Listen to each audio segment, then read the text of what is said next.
the way we play politics, is the incredible level of hypocrisy to which we go and the level of pettiness that we sometimes get to. After the COVID-19 pandemic, now the new pandemic we are dealing with is the pandemic of lies. Yeah. It's the pandemic of lies. You know, people stand up and they say things that they think make sense. You know, I've been looking at politicians. Unfortunately, I have the opportunity of having served in cabinet. I know how a budget is drawn, and I know how much money we have in our resources to draw a budget. When a political leader, a national leader, tells people, I will put aside 150 billion for market women, I'll put aside 50 billion for boda boda, I'll put aside 100 billion for this. I know how much our budget is and the projected growth of our budget. That time you have not talked about the amount of money that you are taking to counties. You have not talked about transfers for the education sector and so on.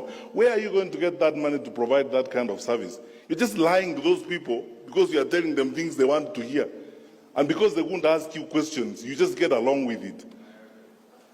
Not this facade and stories that are being coined and being bandied around, just so that people create excuses and they camouflage around things that don't exist to survive, or create excuses and pathways of lying and carrying the public along with them. I want to ask you as church ministers, I am your son, and as a public servant, we have a country to serve. Let us not be victims of some of these lies that you keep hearing around, but things that just don't make sense even to a fool. How would you tell people? Yeah. How will you stand up? I'm asking you. How, Bishop, how will you stand up in public and tell me, who is that? In the morning, you speak like government. In the afternoon, you speak like opposition. You see, the question, let's be honest. You see, the total annihilation of common sense and betrayal of common sense in the political practice in this country is shocking.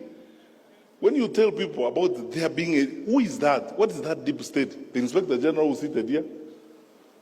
We have passed a constitution that requires us, it's in black and white. You know, even me, if I have to give directions to the Inspector General, the law requires that I put it in writing.